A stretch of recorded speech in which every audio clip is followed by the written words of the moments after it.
Hello and welcome to ETEducation presents the EdTech EdVantage Leadership Studio series in collaboration with Google Cloud Season 2, the EdTech EdVantage. This discussion focuses on future skills at scale where academia, industry and EdTech converge. As industries continue to evolve at the intersection of AI, automation, cloud computing and digital transformation, the demand for future-ready skills is accelerating at an unprecedented pace. Institutions, employers and EdTech platforms are increasingly being challenged to rethink how learning is designed, delivered and aligned with the rapidly changing needs of the global workforce.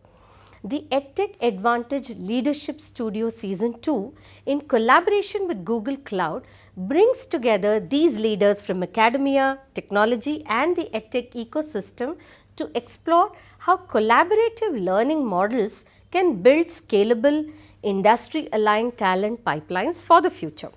We have with us a power-packed panel: Kshitij Gupta, co-founder and CEO 100MS, Shekar Sivasubramanian, head Wadhwani AI. They are joined by Vaibhav, Kumar, Srivastava, head education and EdTech, Google Cloud India and SAARC. Hello and welcome. Thank you all for joining us here today. So as an opening question, I would like to get some insight from each of you. So I'll start with you, Kshitij. Welcome to the discussion here today. So as we really see, all industries are evolving rapidly, taking to AI and automation, and this has been a swift change. But commensurately, how are skilling requirements changing and shifting across industries, and how is this really impacting the learner ecosystem?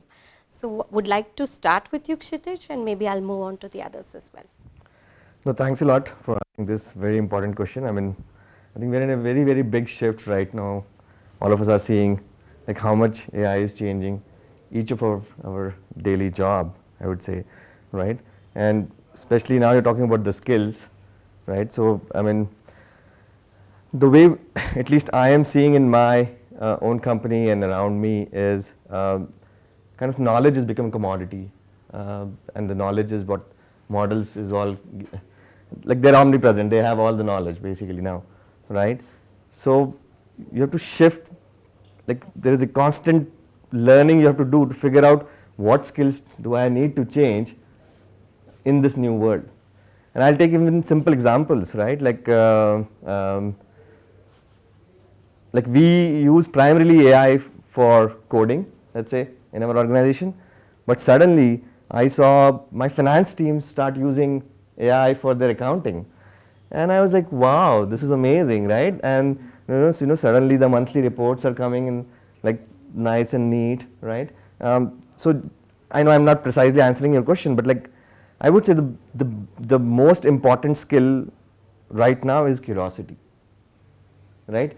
If you are curious, then you will automatically figure out what is needed to sustain in this new world. Excellent. I think that's a very foundational input, Curiosity as the foundation for skilling, actually. Great input, Kshitij. So, Vaibhav, what is specifically changing at this point of time in the skilling world, and what does this really mean for the future of learning? Your take. So, skilling has to be constant, right? Now it has reached a stage where you have to be an everyday learner. We used to talk about lifelong learner, we used to talk about life-wide learner. Now we are getting into an everyday learner, right?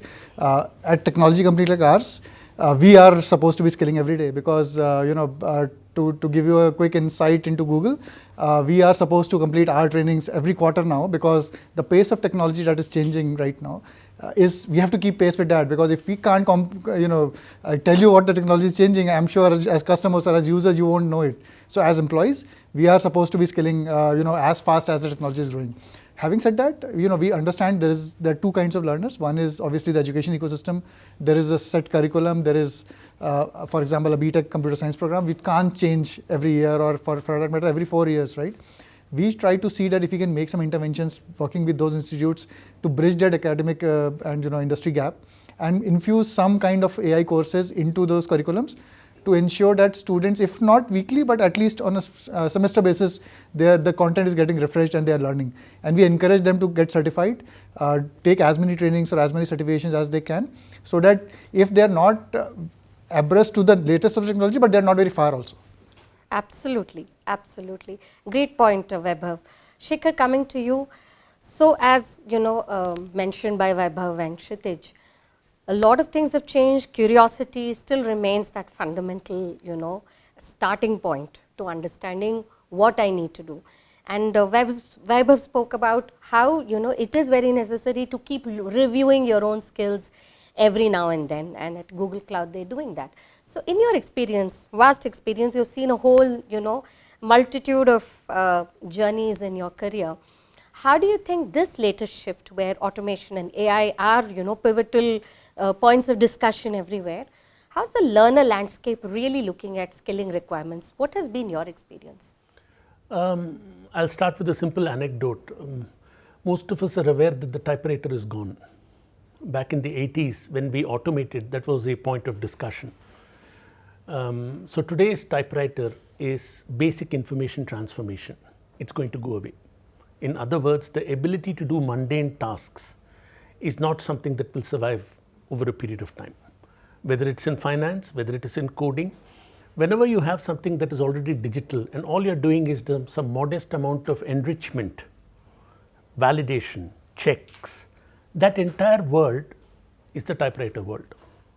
So then what is the impact in terms of society? Learning has and should always be a personal experience. Curiosity is fundamental. Dedication, commitment, interest, not driven by external conditioned factors, but from inside, is going to be super important. If I really love to do something, chances are I will find ways where AI will be very useful for me. On the other hand, if I'm just n+1, where n is a large number within a large workforce, I'm in danger. So it's a question of personal commitment to highest levels of mastery of whatever you are interested in. There is no barrier. That's how we see the transformation of society where AI will be meaningfully used. Absolutely. Point very well stated. So thank you for your opening comments. Kshitij, I'll come back to you here. So there has been an ongoing as well as a growing discussions. I use both these words consciously, that there has to be a match between what industry is asking for, which means there has to be employability and skill readiness. This is not a new discussion. The reason I'm using growing is because in the age of AI and automation, this takes a different direction altogether in terms of an extended direction, right? So how can industry and academia come together as always? Where are those integration points where we can come together and optimize workforce satisfaction, productivity, as well as look at education in terms of a changing dynamic? Oh my God, this is a question we think about every day. Absolutely. And huge topic, right? Like even in our hiring meetings, we're like, okay, let's hire more senior people because they have learned more, and let's stop hiring more freshers and whatnot. But like this has been a constant debate forever. It's a hard one, I can tell you, right? Like, what happens in the industry, and this might be a controversial one, but industry doesn't care how education operates. Industry creates about the outputs, right? And it's very greedy. It basically says, okay, I need to get a job done. I need to find the right skill. I will pay for that. And I don't have time to go to even spend money or whatever to institutes basically, right? So I think, okay, it's my viewpoint. The industry will pay money and absorb that talent, but the talent has to prepare themselves, right? The industry can nudge it, can give inputs, right? But I strongly think the education has to kind of do it themselves. Excellent. That's a very interesting point. So maybe I should bring Vaibhav in here. So what's your take? Where can the marriage happen? Where we can integrate the education, the industry, academia, which is education, to actually create the right optimal point? See, this, as I was just telling Kshitij as well, this is not a new discussion. It's always been there. This whole thing of trying to do this tripartite. But now we have AI, which is also looking at, staring at us, and it's a reality. Most organizations are looking at it. So how does this whole thing change? How do you flip the narrative to the advantage of all the stakeholders? Interestingly, that's my core job, right, at Google. That's what I do, to bring academia, industry, and EdTechs together to ensure that we are delivering for the learners, so that they are fully abreast to the latest technologies. We make it in three possible ways, right? One is, what are we doing at a student level? What is the impact that we are creating, or intervention that we are creating at a student level? And I talked about it briefly, that we are trying to see if we can keep the curriculum abreast with the latest technology and keep refreshing it every 6 months, which an education system may not be able to do it as seamlessly as we can. We keep making those interventions.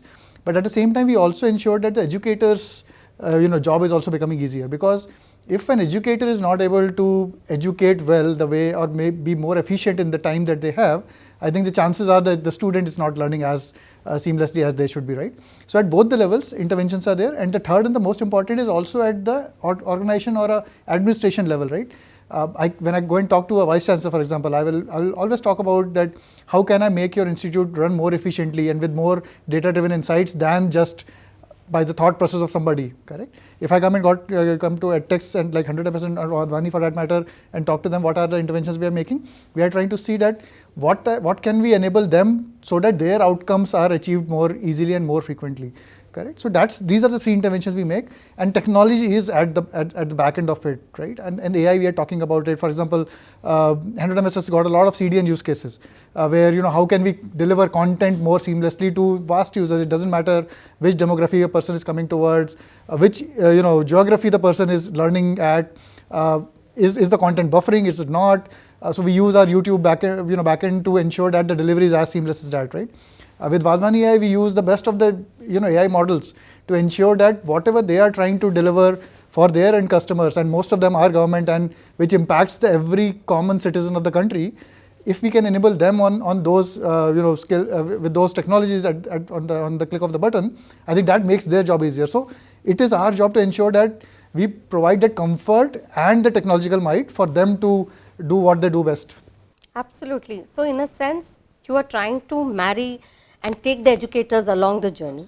So in a sense, maybe in the short or long term, education won't be left far behind, because some of the points that Kshitij raised are currently still valid, but maybe this is a journey that will change and shift along as it comes. Great point, Vaibhav. Shekar, I'll come to you. AI transformation is definitely staring at us in the face, right? So across the board, whether it is education, whether it's industry, organization, enterprise, government, everywhere, every profession requires some kind of AI skilling. We have discussed it, a lot has been said everywhere. But how specifically do we really look at it at this point of time in terms of merging? What are the future skills that are actually going to prepare people, specific skills that are really going to prepare people for this change? And what are your conversations or dialogues? What are some of the use cases you can share? Sure. So there's multiple ways you need to address this problem. The first is just foundational learning. And foundational learning is like precipitation. It is like making sure that a lot of water falls on a huge territory, covers a large number of people. So with Google's grant, one of our goals is to try and touch 5 crore children with oral reading fluency. But that's a very foundational learning. It's a huge foundational aspect which assists people in becoming better students over a period of time. So we have rolled it across 2 states, Gujarat and Rajasthan. It's going to be rolled across multiple states, multilingual, very centric on the teachers and the students. So the teacher now has an opportunity where a student reads a paragraph, the analysis is done, students are broken into cohorts, the weakest cohort is then addressed, remediation takes place. So you're building the entire ecosystem ground up, very, very grounded. At the other end of the spectrum are individuals who, super important, the most important aspect of education is to make sure they are not discouraged. There is nothing more important than that, because a lot of people lose faith in education when they get discouraged. So while the encouragement is there, there needs to be a discovery. And that's a very individual, contextual, precise learning process. If that can happen, and that's not easy, it's very personalized, then you have the opportunity, as far as I'm concerned, just as a small example, there are about 25,000 AI problems in India that require to be solved across sectors.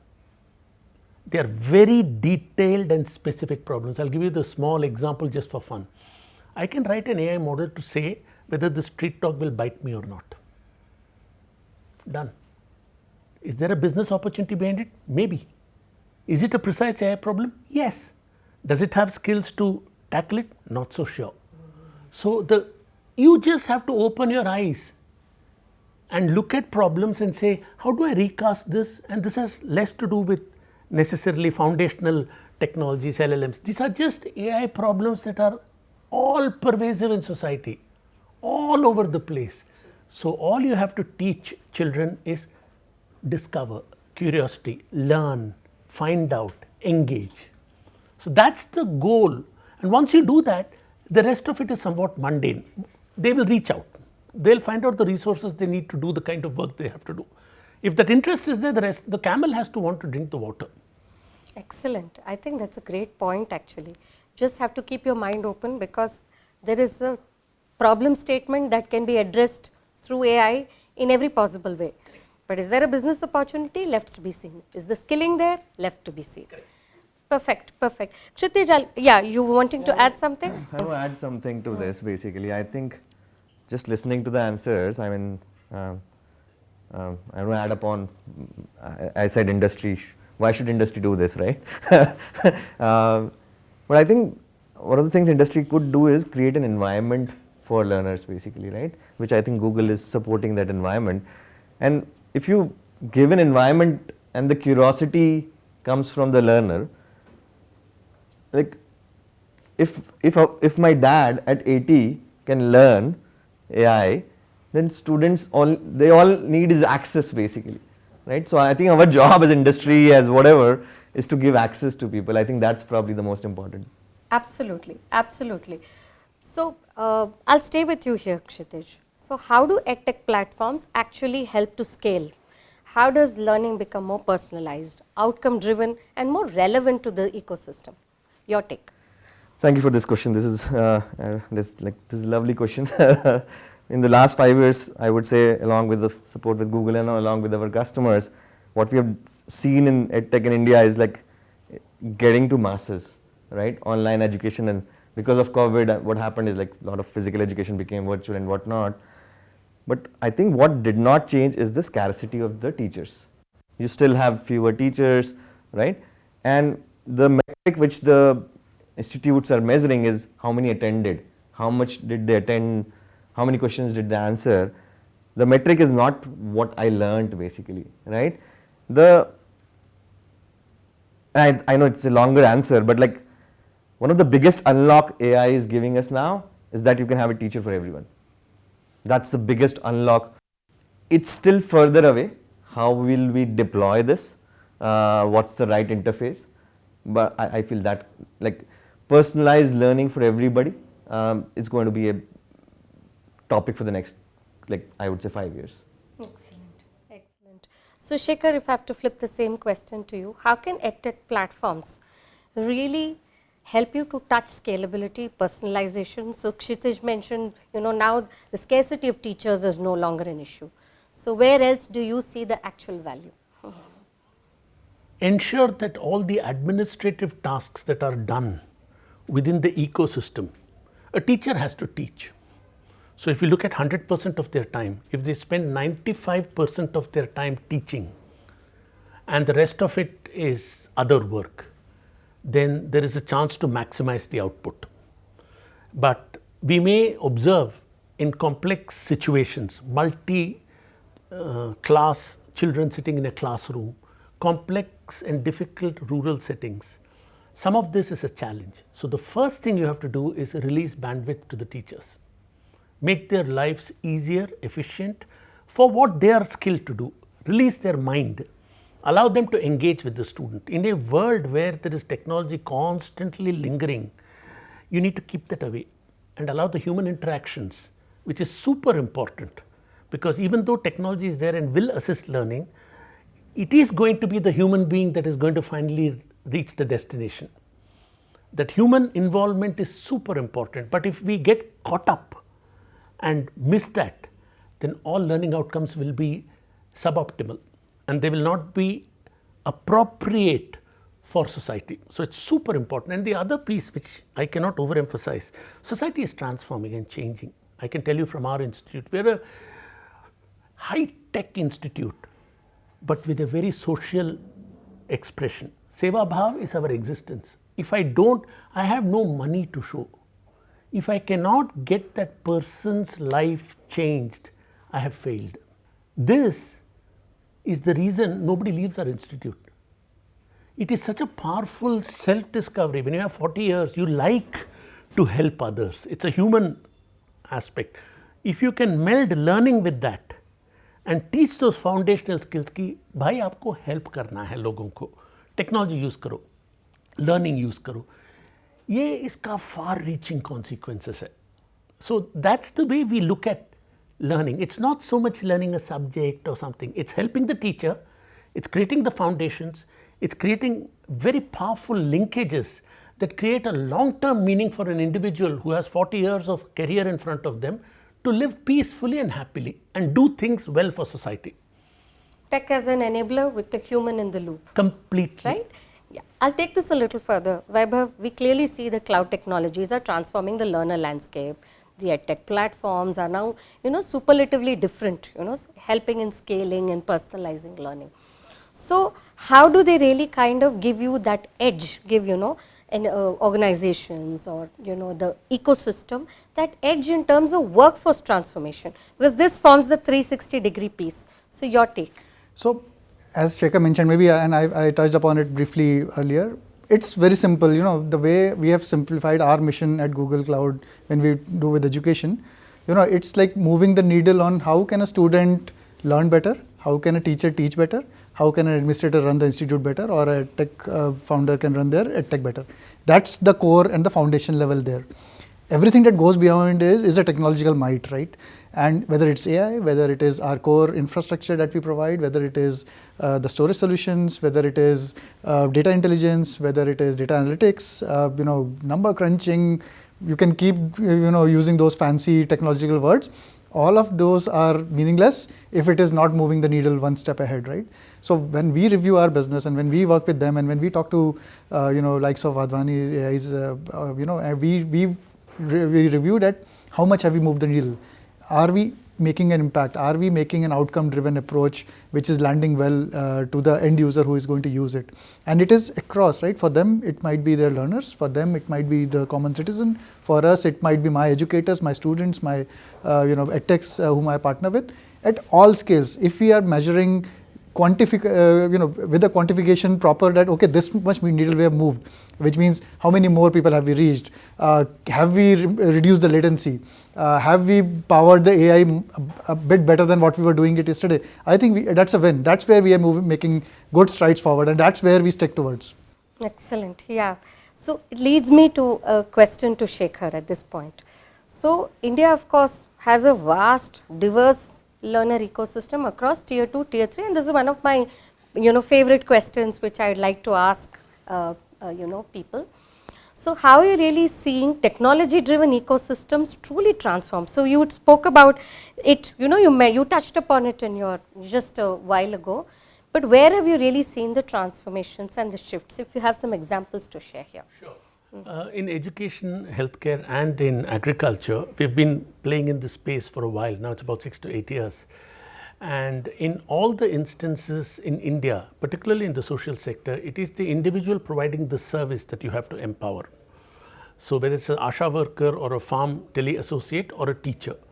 So in all the three instances, if there is a readiness, I can assure you, there is an extraordinary amount of readiness on behalf of all of these sets of people to utilize technology.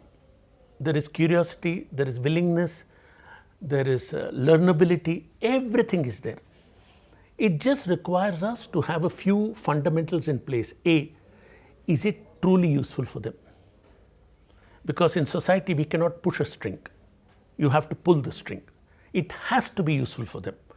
It has to make a meaningful impact in their personal lives. Less effort, more personal time, ease of working.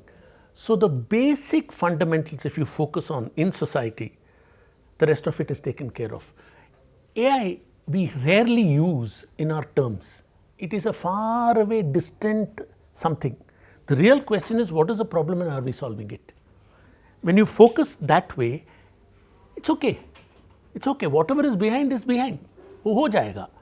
But what is the problem? No, I'm a teacher. I really am struggling with ABC problem. Oh, we'll solve that. So your focus, which is why the learning objectives of India have to move from learning a subject to discovering based upon your cognitive ability, unbiased cognitive ability to understand problems. That transformation is a difficult one because we have not quite done it as much. We are far more instructed learning. This is a meadow. This is a walk in a meadow. This is not a walk in a guardrail. You see everything. It's up to you to understand what is going on, which is what is both exciting and it's wonderful to reach those goals. So all of India is ready. We work across 17 states. So we work in all the northeastern states. We work in the heartland of India. We work in south. We know everybody is ready and willing as long as the solution helps them. That is our responsibility. Excellent, yeah, and I think it's a fairly philosophical take also, a fundamentally philosophical take at one level, but stands the test of time, truly. So Kshitij, I have one question for him. Absolutely. Follow-up question on that Yes. one, right? Like, so, That's interesting. Yes, please, ready yourself. So as we can see, the knowledge is commoditized, and if let's say access is also, I would say, pretty much commoditized. Like even WhatsApp is giving you now answers on free basically. Are you talking about the interfaces? Because I'm saying let's say I have a problem, some crop, I have to do something, and I can find answers now basically, and those answers are actually genuinely right. Why are people not doing it? Why are they not doing it themselves? Like, why do they have to be force fed? There are two or three things. I would first like to address the premise. Answers are good, but I would put a logarithmic scale in terms of accuracy of those answers. Because those answers, if not well understood, you will not be able to in India provide an answer for a pest problem in Gujarat the same as you will provide in Tamil Nadu or in Karnataka. So what it will provide is generic. So the learner cannot be naive and interpret it. It's dangerous. Second, context is everything. If you don't pay attention, I will give you an example. When we do our work, often we hear, and rightfully, we pay a lot of attention. They'll say, for generations we've been doing this. So we have to respect that, no? We cannot say, no, AI has come. So who cares? I've been doing it for the last 6 generations. I understand what pests are. I have been doing it since my great-great-great-grandfather. These contexts have to be respected and understood and solved for in order to have true adoption. So it is not that people are naively saying, I will not do it.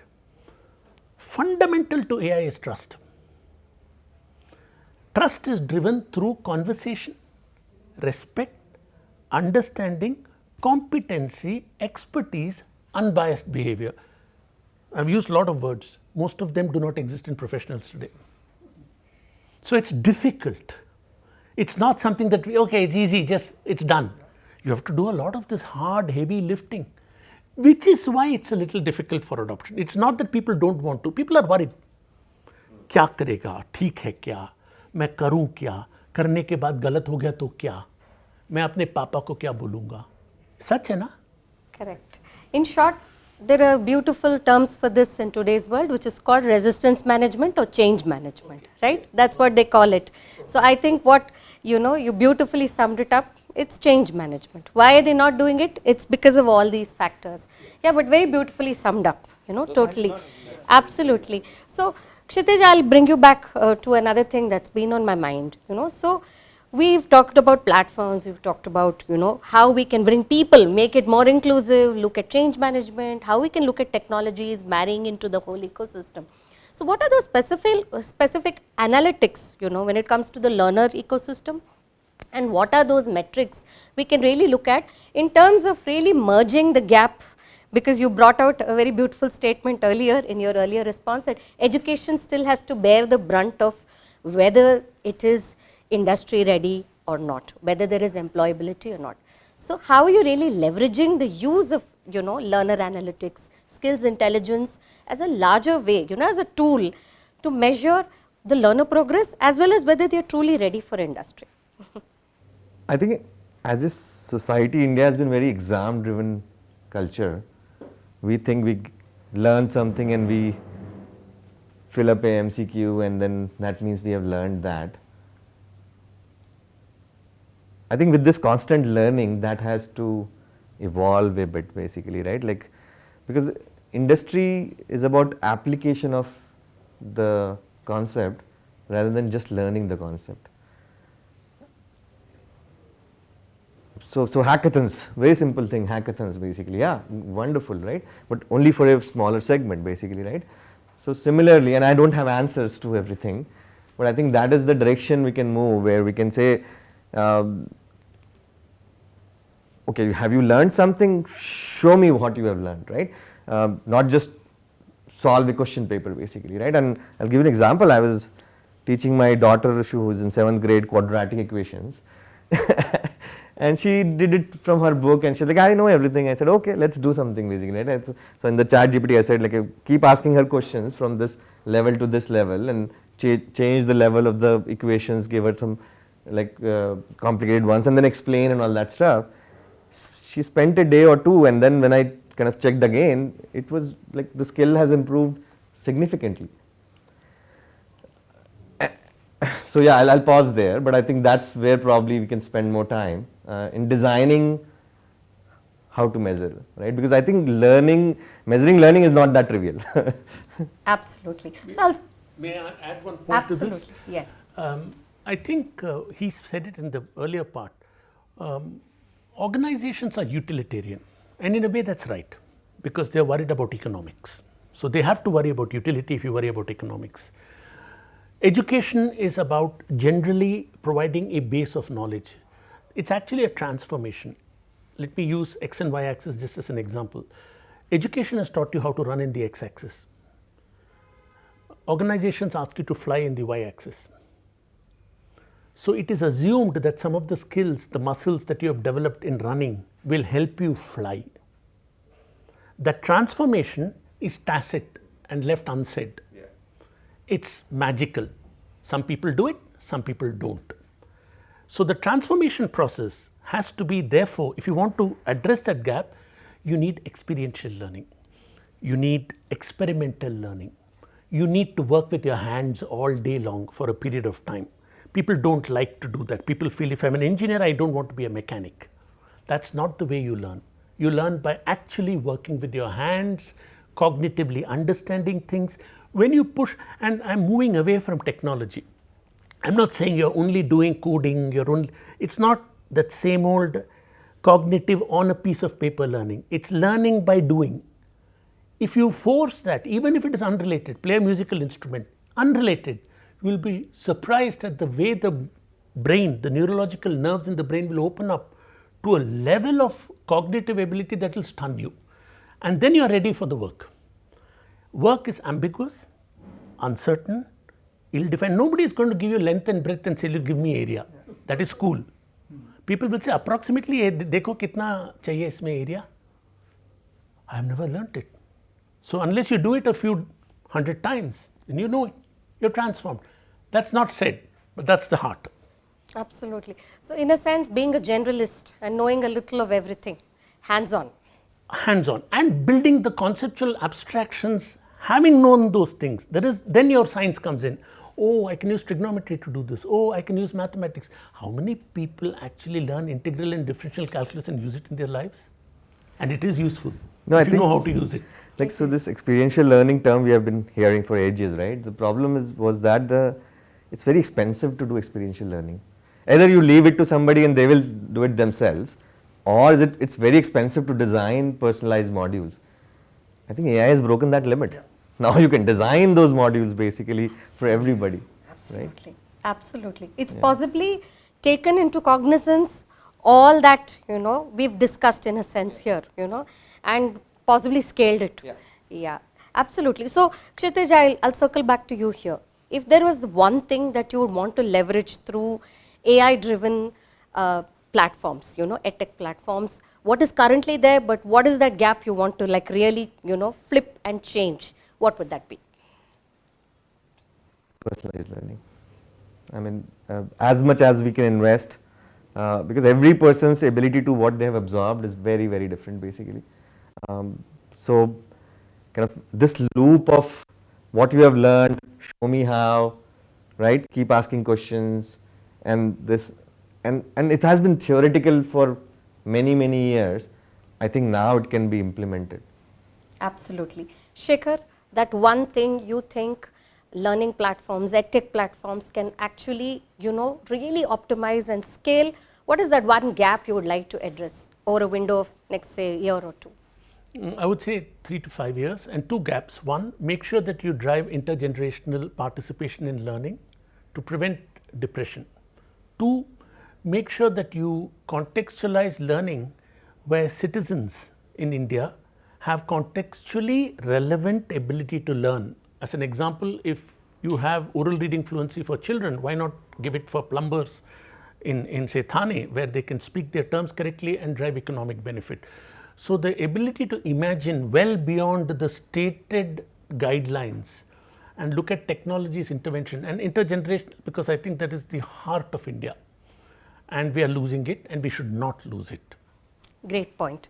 Vaibhav, your take on this. What is that one thing you think, the learner ecosystem as well as the platform ecosystem as well as the workforce ecosystem can really leverage from AI-driven platforms, as well as look at leveraging cloud technologies in this journey as well? We need to democratize learning, right? Democratize education for that matter.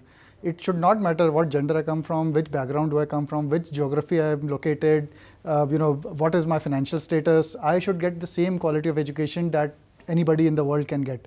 If we can reach that level and break those barriers, whether it is about cost optimizing it, whether it is giving the same experience on any kind of a device, and not everybody can afford a fancy tablet or a laptop or a phone. Can I get the same experience on a low cost device, low cost phone? As I said, irrespective, it doesn't matter where I am. If I am a curious learner, I should get all the access as resources to learn is where everybody should work towards. And that's what our mission is, and that's the goal we are working towards.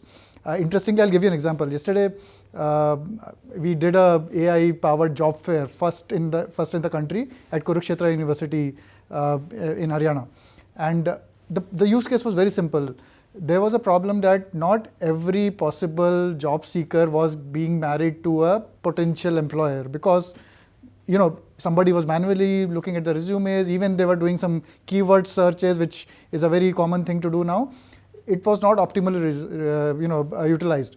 We put an AI engine behind it through our partners called Plescom, and now what we do is that we ensure that every potential student who is a candidate who can be a good fit for a particular role that has been devised by an industry or organization at least gets an access and a visibility to evaluate, right? And if we can solve that process, which had multiple levels of human interventions, technological interventions, is now very seamlessly done. It is also at the organization level where the potential employers are now seeing those potential candidates on their dashboard, but it is also at the user level. We are seeing that, okay, if you are a potential final year candidate who is applying for a job, can I automate few stuff for you? Which means now you can create an agent which can actually you can give them context, as Shekar was mentioning, and the model will itself find a relevant job for you, apply on your behalf. If the interviewer has replied to the email saying that, okay, you are a good fit, can also set up a calendar in your mailbox. It's as seamless as that. So what I'm focusing on just preparing for the interview and not worried about, oh, I would have missed this job, I would have missed that job, is my dream company, is there a job which I would have missed? So I would spend hours in a day to find a relevant job. That whole process is automated to an extent that till the time, if you have got a call, it's in the calendar, okay, this time there is an interview aligned for you, and I'm just focusing on preparing myself. And same for the organization, right? There are 41 organizations who participated in that job fair, and they're all very happy with the outcome that we have driven. So that's magic, right? Now we call it magic, but it's all available, it's all doable using technology. Absolutely, and it's been a journey. Great. So this is a fantastic discussion. Actually, a lot of things came through in terms of understanding the definition of the learner also. Got some very interesting, very candid insights from all our panelists. So thank you so much, Kshitij, Vaibhav and Shekar for joining us. Thank you so much. Thank you. Thank you very much.